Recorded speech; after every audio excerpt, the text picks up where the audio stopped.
Good morning friends and students. पिछले video lectures के दौरान हमने न्यू पेपर स्टार्ट किया था, paper second, diversity and systematics of angiosperm. उसके अंतर्गत हमने फर्स्ट टॉपिक स्टार्ट किया था, मतलब वहाँ पर हम कुछ टर्मिनोलॉजी की बात कर रहे थे। टर्मिनोलॉजी के अंतर्गत हमने पुष्प क्रम स्टार्ट किया था। पुष्प क्रम में हमने असीमाक्षी प्रकार का जो पुष्प क्रम था, पुष्प क्रम 3 प्रकारों में हमने बांटा था। एक तो असीमाक्षी, एक ससीमाक्षी और एक विशिष्ट प्रकार के या विशेष प्रकार के पुष्प क्रम। उसमें हमने असीमाक्षी प्रकार के पुष्प क्रम को स्टडी कर लिया था। आज हम स्टडी करने वाले हैं ससीमाक्षी पुष्प क्रम। अब अगर ससीमाक्षी पुष्प क्रम की हम बात करें तो ससीमाक्षी का मतलब क्या होता है? क्या होता है ससीमाक्षी का मतलब? रुक जाना। मतलब इसमें क्या होगा, पुष्पावली ग्रंथ पर जैसे ही पुष्प लगेगा उसकी वृद्धि रुक जाएगी। फिर उसके आधार भाग से एक कलिका या 2 कलिकाएं निकलेगी, जिन पर कलिकाएं या शाखाएं निकलेगी, जिन पर क्या लगेंगे, पुष्प लगेंगे। फिर उनके पर भी पुष्प लगने के पश्चात उनकी वृद्धि रुक जाएगी। फिर उनके आधार भाग से कलिका निकलेगी, फिर उस पर पुष्प लगेंगे और उनकी भी वृद्धि रुक जाएगी। इस प्रकार जो यह क्रम है यह लगातार इसमें चलता रहेगा। मतलब इसमें जो पुष्पावली ग्रंथ होगा वो उसका आकार क्या हो जाएगा, छोटा हो जाएगा। मतलब उसकी वृद्धि पुष्प लगने के तुरंत बाद रुक जाएगी और उसके आधारीय भाग में क्या लगेंगे या उसके तलीय भाग में पुष्प लगेंगे। तो जो ससीमाक्षी पुष्प क्रम है इसमें क्या होगा, इस प्रकार के पुष्प क्रम में जो पुष्पावली ग्रंथ होता है उसके ऊपर जैसे यहाँ पर पुष्प लगा, इसकी वृद्धि स्टॉप या रुक जाएगी। मतलब पुष्पावली जो ग्रंथ है वो पुष्प में समाप्त हो जाता है। इस प्रकार के पुष्प क्रम में जो पुराना पुष्प होगा, मतलब जो सबसे पहले लगने वाला जो पुष्प होगा उसे क्या कहेंगे, पुराना पुष्प होगा। वह कहाँ पर होगा, सबसे ऊपर की ओर होगा और इसके आधारीय भाग में क्या बनती जाएगी, नई कलिकाएं बनती जाएंगी। तो जो नए पुष्प होंगे वह कहाँ पर होंगे, आधारीय भाग में होंगे। और इस प्रकार के क्रम को क्या कहा जाता है, इस प्रकार के क्रम को कहा जाता है तलाभिसारी क्रम, क्योंकि तल की ओर क्या है, यह अग्रसर है। इस क्रम को क्या कहा जाता है, तलाभिसारी क्रम या बेसिपेटल ऑर्डर या बेसिपेटल सीक्वेंस कहा जाता है। अब जो ये असीमाक्षी पुष्प क्रम है यह भी कई प्रकार का होता है। तो इसके प्रकारों की हम बात कर लेते हैं। तो पहला है इसमें एक शाखी ससीमाक्षी। कौन सा? एक शाखी ससीमाक्षी मोनोचेजियल साइट, मोनो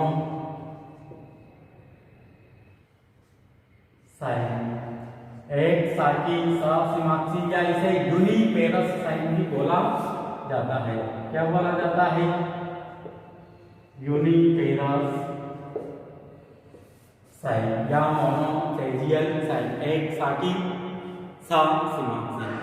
तो एक शाखी ससीमाक्षी में क्या होगा, इसमें जो पुष्पावली ग्रंथ होगा उसकी वृद्धि पुष्प लगने के पश्चात रुक जाएगी तथा इसके आधारीय भाग से फिर क्या निकलेगी, एक कलिका निकलेगी।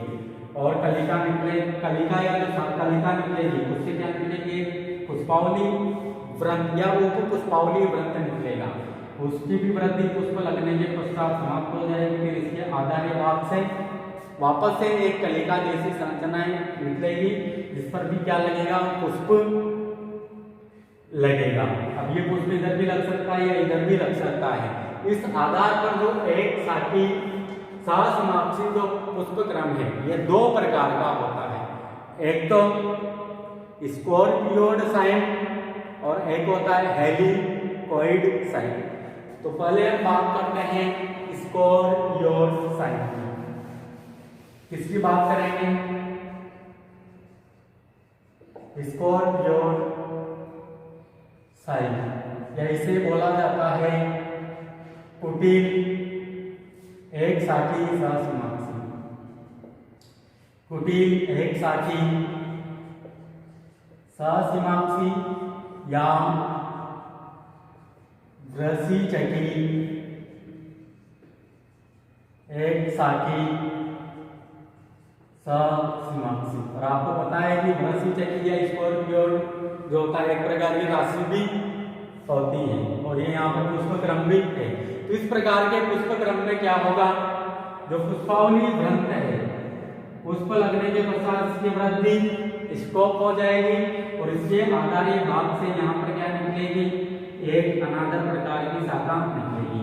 उस शाखा पर भी क्या लगेगा, पुष्प लगेगा और इसकी वृद्धि भी रुक जाएगी। अब इसके बाद जो अगली शाखा निकलेगी वह इधर से निकलेगी या इधर से निकलेगी। इसके आधार पर जो एक शाखी सहस्माक्षी पुष्प क्रम है वो दो प्रकार का है, एक तो स्कॉर्पियोन साइन और एक है हेलिकोइड साइन। कौन सा, हेलिकोइड साइन, या इसे बोला जाता है कुंडलिनी एक शाखी सहस्माक्षी। कौन सा, कुंडलिनी एक शाखी सहस्माक्षी। अब स्कॉर्पियोन साइन के अंतर्गत क्या होगा, एक जिगजैग लाइक संरचना बनेगी, मतलब कैसी संरचना बनेगी, ऐसी संरचना हमें दिखाई देगी। तो स्कॉर्पियोन साइन के अंतर्गत देखना, जैसे ये वाला जो पुष्पावली वृंत था, इसके ऊपर पुष्प लगा, इसकी वृद्धि रुक गई, तो इसके आधारीय भाग से या इसके तलीय भाग से एक दूसरी शाखा का निर्माण हुआ और उस शाखा पर भी पुष्प लगने के पश्चात उसकी वृद्धि रुक गई। अब जो तीसरा जो शाखा निकलेगी वो कहाँ पर निकलेगी, जैसे इस पुष्पावली वृंत के इस ओर से यह दूसरी शाखा निकली है, तो दूसरी शाखा के वापस के राइट से क्या निकलेगी, तीसरी शाखा निकलेगी। तो यहाँ पर कोई ना कोई संरचना होगी, वहां से क्या निकलेगी, वापस से तीसरी शाखा निकलेगी और उसकी भी पुष्प लगने के पश्चात वृद्धि रुक जाएगी। तो जैसे ही ये दूसरी जो शाखा थी इसके इधर से शाखा निकली, तो तीसरी के किधर से निकलेगी, वापस से इधर से निकलेगी और इसकी भी पुष्प लगने के पश्चात क्या हो जाएगी, वृद्धि रुक जाएगी। फिर चौथी के किधर से निकलेगी, वापस से इधर से निकलेगी, इसकी भी पुष्प लगने के पश्चात वृद्धि रुक जाएगी। ऐसे पांचवी के भी इधर से निकलेगी, इसकी पुष्प लगने के पश्चात वृद्धि रुक जाएगी। तो यहाँ पर एक जिगजैग लाइक संरचना का निर्माण हो जाता है और इस प्रकार के पुष्प क्रम को ही क्या कहा जाता है, स्कॉर्पियोन साइन या वृषिचकी एक शाखी सहस्माक्षी या कुटिल एक शाखी सहस्माक्षी। इसमें क्या हो रहा है, जिगजैग लाइक संरचना का निर्माण हो रहा है। जैसे ये पुष्पावली वृंत था, इसके इधर से शाखा निकली है तो उस शाखा की भी वृद्धि पुष्प के लगने के पश्चात रुक गई। अब इस शाखा के इधर से निकलेगा, क्योंकि इसके इधर से निकला है तो दूसरी के इधर से, अगर ये इसके इधर से निकला है तो इसके इधर से निकलेगा अगली जो शाखा होगी। तो इस प्रकार एक जिगजैग लाइक संरचना का या जिगजैग लाइक पुष्प क्रम का निर्माण होता है, जिसे ही स्कॉर्पियोन साइन या कुटिल एक शाखी सहस्माक्षी कहा जाता है। अब इसके बाद बात करते हैं हम इसके सेकंड प्रकार की, किसकी, एक शाखी सहस्माक्षी का जो सेकंड प्रकार है तो कौन सा है, हेलिकोइड साइन। अब हेलिकोइड साइन में भी क्या होगा, जो ये पुष्पावली वृंत होगा उसकी वृद्धि पुष्प लगने के पश्चात समाप्त हो जाएगी। इसके आधार में तलीय भाग से एक शाखा निकलेगी, उसकी वृद्धि भी पुष्प लगने के पश्चात समाप्त हो जाएगी। फिर इसके यहाँ से एक शाखा निकलेगी, इसकी वृद्धि भी पुष्प लगने के पश्चात समाप्त। फिर इसके यहाँ से एक शाखा निकलेगी, इसकी वृद्धि भी पुष्प लगने के पश्चात समाप्त। फिर इसके यहाँ से भी एक शाखा निकलेगी, इसकी वृद्धि भी पुष्प लगने के पश्चात समाप्त। फिर यहाँ से एक शाखा निकलेगी, इसकी वृद्धि भी पुष्प लगने के पश्चात समाप्त। तो ये पहला वाला पुष्प, ये दूसरा वाला, ये तीसरा वाला, ये चौथा, ये पांचवा, ये छठा। तो इस प्रकार पुष्प लगते जाएंगे और पुष्प लगने के पश्चात जो पुष्पावली वृंत या जो शाखा है उसकी वृद्धि स्टॉप हो जाएगी। और इसमें जो शाखाएं निकल रही है यह शाखा के केवल एक ओर से ही निकल रही है। इस कारण इसका जो संरचना होगी वह किस प्रकार की हो जाती है, कुंडल के समान हो जाती है। इसके यहाँ से निकलेगी, वापस से फिर इसके यहाँ से, तो एक कुंडलन लाइक संरचना का या कुंडलन लाइक पुष्प क्रम का निर्माण होता है। और इस प्रकार के पुष्प क्रम को ही क्या कहा जाता है, हेलिकोइड साइन या कुंडलिनी सहसिमाक्षी कहा जाता है। और ये किसमें देखने को मिलता है? जो सराका इंडिका होता है या जो अशोक का जो वृक्ष होता है वहां पर हमें हेलिकोइड साइन पुष्पक्रम देखने को मिलेगा। उसी प्रकार हीलियोट्रोपियम, कौन सा पादप? हीलियोट्रोपियम, उसमें भी हमें कुंडलिनी सहसिमाक्षी प्रकार का पुष्पक्रम देखने को मिलेगा। अगर हम स्कॉर्पियोन साइन की बात करें तो ये किसमें मिलेगा हमें? एक तो बिगोनिया ट्री में, इसमें बिगोनिया या बिगोनिया का जो पादप होता है उसमें देखने को मिलेगा। किसमें मिलेगा? वाइन या जो अंगूर होते हैं उनमें इस प्रकार का पुष्पक्रम देखने को मिलता है। देखना आप अंगूर की जो गुच्छे आते हैं उनमें इसी प्रकार की संरचना होती है, तो उसमें हमें स्कॉर्पियोन साइन प्रकार का पुष्पक्रम देखने को मिलेगा। अब इन दोनों में क्या अंतर है? इनमें तो केवल एक ही ओर से क्या निकल रही है? शाखाएं निकल रही है, जबकि इनमें से इसके इधर से निकल रही है तो इसके इधर से निकलेगी, वापस इसके इधर से निकल रही है तो इसके इधर से निकलेगी, तो एक जिगजैग लाइक संरचना का निर्माण हो जाता है। तो यह हो गया हमारा एक शाखी सहसिमाक्षी प्रकार का पुष्पक्रम। उसके बाद है द्विशाखी सहसिमाक्षी। कौन सा? द्विशाखी सहसिमाक्षी, डाइसेजियल साइन या बाई पेरस साइन। तो द्विशाखी जो सहसिमाक्षी होता है इसमें क्या होगा? जो पुष्पावली वृंत होगा उसकी वृद्धि पुष्प लगने के पश्चात स्टॉप हो जाएगी। फिर इसके आधार भाग से क्या निकलेगी? शाखाएं निकलेगी, और शाखाएं कितने की संख्या में निकल सकती हैं? 2 निकलेगी। जब इसे क्या कहा हमने? द्विशाखी, मतलब 2 शाखाओं में यह निकलेगी। इनकी भी वृद्धि पुष्प लगने के पश्चात स्टॉप हो जाएगी। तो पहला पुष्प ये और ये दूसरे नंबर का पुष्प है। फिर इनके आधार भाग से भी क्या निकलेगी? शाखाएं निकलेगी, और इनकी वृद्धि भी पुष्प लगने के पश्चात समाप्त। फिर इनके आधारीय भाग से भी क्या निकलेगी? वापस से शाखाएं निकलेगी, फिर उनकी वृद्धि भी पुष्प लगने के पश्चात स्टॉप हो जाएगी। इस प्रकार का यह क्रम इनमें चलता रहता है, और इस प्रकार के पुष्पक्रम को क्या कहा जाता है? द्विशाखी सहसिमाक्षी कहा जाता है। क्या कहा जाता है? द्विशाखी सहसिमाक्षी। और ये किनमें पाया जाता है? एक तो पाया जाता है बोगनवेलिया में, इसमें देखने को मिलेगा। बोगनवेलिया में हमें देखने को मिलेगा। और जो मिराबिलिस जो प्लांट होता है उसमें हमें देखने को मिलेगा। उसके बाद बात करते हैं हम बहुशाखी सहसिमाक्षी। किसकी? बहुशाखी सहसिमाक्षी की या मल्टीसेजियन साइन। बहुशाखी सहसिमाक्षी, अगर हम बहुशाखी सहसिमाक्षी की बात करें तो बहुशाखी सहसिमाक्षी में क्या होगा? जैसे यह पुष्पावली वृंत है, इसकी वृद्धि पुष्प लगने के पश्चात समाप्त हो गई है, तो इसके नीचे या आधारी भाग से यहाँ पर जो सहपत्र चक्र है, इसे क्या बोलेंगे? क्योंकि सहपत्र से ही क्या निकलेगी? नई शाखा निकलेगी, तो इसे क्या कहा जाता है? सहपत्र चक्र कहा जाता है। इसके आधारी भाग से क्या निकलती है? अनेक शाखाएं निकलती हैं, और इन शाखाओं की भी पुष्प लगने के पश्चात क्या हो जाती है? वृद्धि रुक जाती है। फिर इन शाखाओं के ऊपर भी शाखाओं पर पुष्प लगे, इनकी वृद्धि होती है, इनके आधारी भाग से भी क्या निकलती है?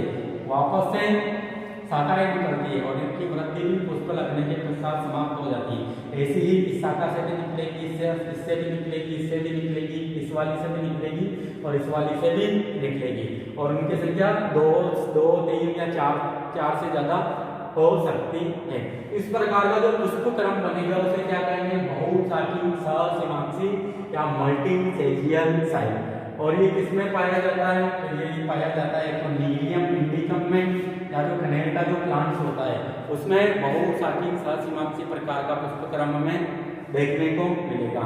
और किसमें पाया जाता है? कैलोट्रोपिस में देखने को मिलेगा। इसमें कैलोट्रोपिस ऑप्सेरा, जो आंकड़ा रूप होता है उसमें हमें यह देखने को मिलेगा। तो एक तो कनेर में और एक आंकड़े में बहुशाखी सहस्तिमाक्षी प्रकार का पुष्पक्रम पाया जाता है। तो ये था सहस्तिमाक्षी प्रकार का पुष्पक्रम, जो कि 3 प्रकार का है, एक तो एक शाखी, एक द्विशाखी और एक बहुशाखी। अब इसके बाद बात करते हैं हम विशेष प्रकार के पुष्पक्रम। कौन से विशेष प्रकार के पुष्पक्रम? विशेष प्रकार के पुष्पक्रम या स्पेशल टाइप ऑफ इन्फ्लोरेसेंस।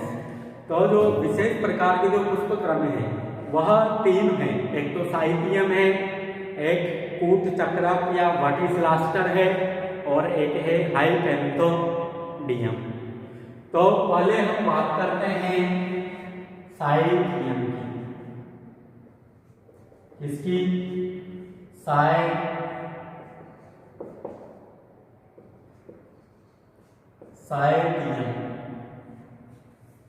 तो अगर साइथियम की हम बात करें, साइथियम में क्या होगा, जो सहपत्र होते हैं वह सहपत्र आपस में व्यवस्थित होकर एक गड्ढे जैसी संरचना का निर्माण करते हैं या एक प्याले जैसी संरचना का निर्माण करते हैं। क्योंकि पुष्प होगा तो या पुष्पक्रम होगा तो उसमें क्या होंगे, सहपत्र होंगे। तो साइथियम प्रकार के पुष्पक्रम में जो सहपत्र होते हैं या जो सहपत्र चक्र के जो सहपत्र होते हैं यह व्यवस्थित होकर एक प्याले जैसी संरचना का निर्माण करते हैं। किसका निर्माण करेंगे? एक प्याले जैसी संरचना का निर्माण करते हैं। और इस प्याले जैसी संरचना में सहपत्रों के बाहर की ओर स्त्रावी ग्रंथियां पाई जाती है। यहाँ पर स्त्रावी ग्रंथियां में देखने को मिलेगी। अब इस प्याले नुमा संरचना के केंद्रीय भाग में क्या होता है, यहाँ पर केंद्रीय भाग में एक स्त्री पुष्प होता है या फीमेल फ्लावर्स होता है, जिसमें क्या होगा, एक तो पुष्प ग्रंथ होगा और एक उसका अंडाशय या गाइनोसियम होगा। उस स्त्री पुष्प के पुष्प ग्रंथ की वृद्धि के कारण जो स्त्री पुष्प होता है वह कहाँ की ओर निकल आता है, वह बाहर की ओर निकल आता है। किसकी वृद्धि के कारण? स्त्री पुष्प के पुष्प व्रंत की वृद्धि के कारण ये कहाँ की ओर आ जाएगा, बाहर की ओर आ जाएगा। और इस स्त्री पुष्प के चारों ओर यहाँ पर क्या होंगे, अनेक नर पुष्प होंगे और नर पुष्पों में भी केवल यहाँ पर पुंकेसर उपस्थित होंगे, जिनमें परागकोश और भूतंतु वाला पोषण होगा। तो ये एक स्पेशल टाइप का पुष्पक्रम बन गया कि बन गया ना। तो इस प्रकार का जो पुष्पक्रम होता है वह क्या कहलाता है, साइथियम कहलाता है। और किस कुल के पात्रों में यह पाया जाता है, तो यूफोर्बिएसी कुल की यह विशेषता होती है। इस पुष्पक्रम का पाया जाना यूफोर्बिएसी कुल की लाक्षणिक विशेषता है। मतलब इस पुष्पक्रम के आधार पर हम यूफोर्बिएसी कुल की पहचान कर सकते हैं कि यह जिस पादप को भी देखेंगे जिस पादप में भी इस प्रकार का पुष्पक्रम हमें दिखाई देगा तो वहां से पता लगा सकते हैं कि यह पादप यूफोर्बिएसी कुल का है। जैसे यूफोर्बिया है और भी कई अन्य पादप हैं यूफोर्बिएसी कुल के, उनमें इस प्रकार का पुष्पक्रम हमें देखने को मिलता है।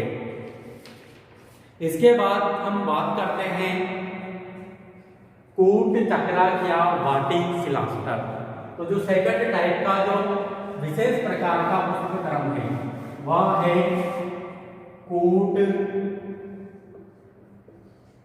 चक्रक। तो कूट चक्रक या अगर वर्टिसिलास्टर की अगर हम बात करते हैं तो वर्टिसिलास्टर प्रकार का जो पुष्पक्रम है यह ओसीमम या तुलसी कुल के जो पादप हैं, ओसीमम सेक्टम, उनमें या लेमिएसी जो कुल के जो पादप हैं या तुलसी कुल के पादप हैं, उनकी खास विशेषता है उन्हीं ही पादपों के अंतर्गत कूट चक्रक प्रकार का पुष्प क्रम हमें देखने को मिलता है। अब इस प्रकार के पुष्प क्रम में अगर हम नॉर्मली देखें तो प्रारंभ में तो द्विशाखी ससीमाक्ष होगा और बाद में ये वृश्चिकी एक शाखी ससीमाक्ष में कन्वर्ट हो जाता है। मतलब प्रारंभ में तो कैसा होगा, ऐसा, ये कैसा है, द्विशाखी ससीमाक्ष प्रकार का है, फिर ये किसमें कन्वर्ट हो जाएगा, ऐसे वृश्चिकी ससीमाक्ष में कन्वर्ट हो जाएगा। इस प्रकार का पुष्पक्रम होता है। इसको हम देखते हैं, डायग्राम की सहायता से समझते हैं। अगर हम वर्टिसिलास्टर प्रकार के पुष्पक्रम की बात करें तो वर्टिसिलास्टर प्रकार के पुष्पक्रम में क्या होता है, प्रारंभ में तो ये द्विशाखी ससीमाक्ष प्रकार का होता है, फिर बाद में एक शाखी वृश्चिकी ससीमाक्ष में यह कन्वर्ट हो जाता है। इस प्रकार के पुष्पक्रम में क्या होता है, जो मुख्य अक्ष होता है, जैसे ये कोई पादप का शाखा है, उस शाखा को क्या मान लीजिए, मुख्य अक्ष मान लीजिए। तो मुख्य अक्ष पर जो पत्तियां होती है वह समूह क्रम में लगी हुई रहती है एक दूसरे में। इन पत्तियों से क्या निकलती है, एक पार्श्व शाखा निकलती है, फिर इन पार्श्व शाखाओं से भी दो शाखाएं निकलेगी जो भी पुष्प में समाप्त हो जाएगी। पहले तो एक पार्श्व शाखा निकलेगी जो कि पुष्प में समाप्त हो जाती है, फिर इसके आधारी भाग से दो पार्श्व शाखाएं निकलती है जो भी पुष्प में जाकर समाप्त हो जाती है। फिर इन पार्श्व शाखाओं पर भी क्या लगे होते हैं, पुष्प लगे होते हैं। इस प्रकार का जो पुष्प क्रम होता है उसे क्या कहा जाता है, वृश्चिकी ससीमाक्ष, कूट चक्र क्या वर्टिसिलास्टर कहा जाता है। इसमें आपको दिख रहा होगा प्रारंभ में कैसा है, यह द्विशाखी ससीमाक्ष है और बाद में फिर कैसा होगा, एक शाखी वृश्चिकी ससीमाक्ष हो गया। इस डायग्राम की सहायता से समझिए, जैसे मान लिया जाए ये पादप का मेन एक्सिस है, उस पर यहाँ पर दो पत्तियां लगी हुई होगी और इन पत्तियों से क्या निकल रही है, एक शाखा निकल रही है। वह शाखा या जो पुष्पावली ग्रंथ है, पुष्प के लगने के पश्चात उसकी वृद्धि रुक चुकी है। तो ये एक नंबर का पुष्पक्रम हो गया, एक नंबर का पुष्प हो गया।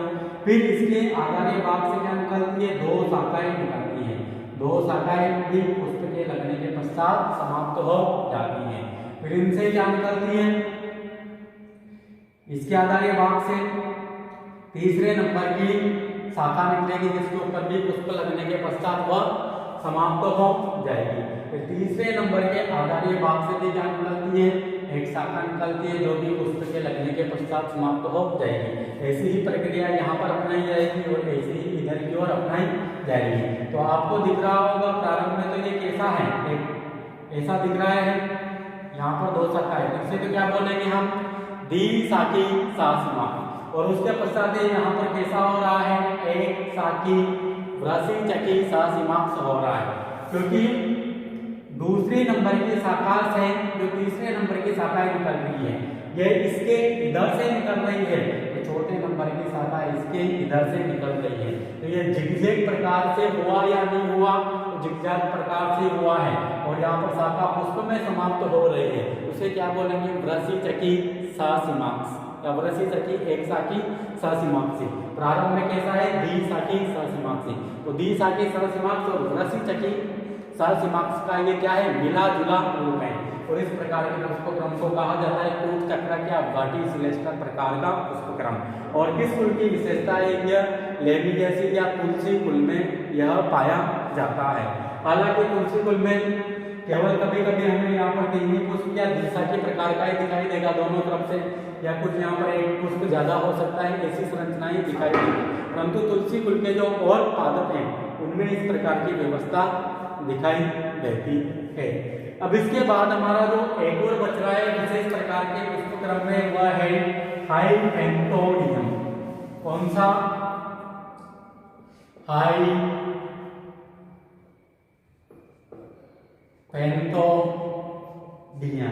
अब जो हाइपेंथोडियम पुष्पक्रम है, यह पुष्पक्रम पाया जाता है फाइकस कुल के प्लांटों में। इनमें फाइकस या जो बरगद के जो प्लांट्स होते हैं या बरगद जो कुल है उनके प्लांट में यह पाया जाता है, या फाइकस फैमिली के प्लांटों में यह पुष्पक्रम में देखने को मिलेगा। तो हाइपेंथोडियम जो पुष्पक्रम है वह फाइकस फैमिली की विशेषता होती है। फाइकस फैमिली में यह पाया जाएगा। जैसे बरगद है, पीपल है, अंजीर का नाम सुना होगा आपने, उसमें इस प्रकार का पुष्पक्रम हमें देखने को मिलता है। अब ये पुष्पक्रम किस प्रकार का होगा? इस पुष्पक्रम में जो पुष्पावली वृंत होगा या जिसके ऊपर पुष्प लगेंगे वह एक मटके के समान आकृति का हो जाता है। किस प्रकार का हो जाएगा? एक मटके के समान आकृति का हमें देखने को मिलेगा। किस प्रकार का? एक मटके के समान आकृति का हो जाएगा। इसके ऊपरी सिरे पर एक सूक्ष्म छिद्र जैसी संरचना होगी जिसे ओस्टियोल कहेंगे। क्या कहेंगे? ओस्टियोल कहेंगे। और इस मटके नुमा संरचना के जो केंद्रीय भाग हैं इसमें यहाँ पर क्या होंगे? अनेक मादा पुष्प होंगे और वह कैसे होंगे? एकलिंगी होंगे। एकलिंगी मादा पुष्प होंगे। और यहाँ पर जो ओस्टियोल के जो पास वाला जो क्षेत्र है यहाँ पर क्या होंगे? नर पुष्प होंगे। और कुछ मात्रा में इसमें हमें बंदे पुष्प भी हमें देखने को मिलते हैं। क्या देखने को मिलते हैं? बंदे पुष्प भी देखने को मिलते हैं। तो इसमें जो पुष्पावली वृंत है एक सक्रिय मुख वाले प्याले नुमा संरचना में कन्वर्ट हो जाता है। जिसका जो सकरा मुख होगा उसे क्या कहेंगे? ओस्टियोल कहेंगे। और प्याले नुमा संरचना के केंद्रीय भाग में यहाँ पर असंख्य मादा पुष्प होंगे और ओस्टियोल के पास में या इसके मुख वाले पास में यहाँ पर अनेक नर पुष्प होंगे। इस प्रकार का जो पुष्पक्रम होता है वह आइकेंथोडियम कहलाता है और फाइकस फैमिली के प्लांट की खास विशेषता होती है। तो ये कुछ विशेष प्रकार के पुष्पक्रम थे। कौन कौन से? साइकियम, फूलचक्र और आइकेंथोडियम। अब इसके बाद कभी कभी आपको ससिमाक्षी और असिमाक्षी जो पुष्पक्रम है उनका मिला जुला रूप भी देखने को मिलता है। उसे कहा जाता है मिक्स्ड इन्फ्लोरेसेंस या मिश्रित पुष्पक्रम, जिसमें थोड़ा बहुत तो ससिमाक्षी प्रकार का होगा, थोड़ा बहुत असिमाक्षी प्रकार का होगा। उस प्रकार के पुष्पक्रम को मिश्रित पुष्पक्रम कहा जाता है। और एक प्रकार का पुष्पक्रम और दिखाई देता है आपको, मुंडक या कैपिटेट। क्या बोलते हैं उसे? कैपिटेट या समुंड। तो इस प्रकार का जो पुष्पक्रम होता है वह आपको जो बबूल प्लांट्स हैं अकेसिया नाइलोटिका उनमें देखने को मिलेगा। उसमें क्या होता है? जो पुष्पावली वृंत होता है वह ऐसे एक छोटी गोलाकार संरचना के रूप में कन्वर्ट हो जाता है और उसके चारों ओर एक ही त्रिज्या पर अनेक पुष्प लगे हुए रहते हैं। और जो पुष्पक्रम होता है वह एक गोलाकार संरचना के रूप में नजर आता है। और किसमें मिलता है? यह हमें जो अकेसिया जो प्लांट है या बबूल का जो प्लांट है उनमें कैपिटेट प्रकार का या समुद्र प्रकार का पुष्पक्रम में देखने को मिलता है। तो इस प्रकार आपका जो पुष्पक्रम वाला जो टॉपिक था वह कंप्लीट होता है। इसमें हमने 3 टाइप के पुष्पक्रम को डिस्कस किया है। एक तो असिमाक्षी, सहसिमाक्षी विशेष प्रकार के और मिश्रित पुष्पक्रम और कैपिटेट या समुद्र प्रकार के पुष्पक्रम। अब इसके बाद हम कुछ और टर्मिनोलॉजी को स्टडी करेंगे, उनको हम नेक्स्ट लेक्चर के अंतर्गत देखेंगे, जहाँ पर हम पुष्प की संरचना, पुष्प में जितने भी जो भाग पाए जा रहे हैं उनकी संरचना, उनमें अंडाशय किस स्थिति पर स्थित है उसके आधार पर जो अंडाशय होता है या जो पुष्प होता है उसे क्या कहेंगे, या जायांग किस प्रकार का है उनमें, तो उनको हम डिस्कस करेंगे। तो आज के लिए इतना ही काफ़ी है। अगला हम नेक्स्ट लेक्चर के अंतर्गत देखेंगे।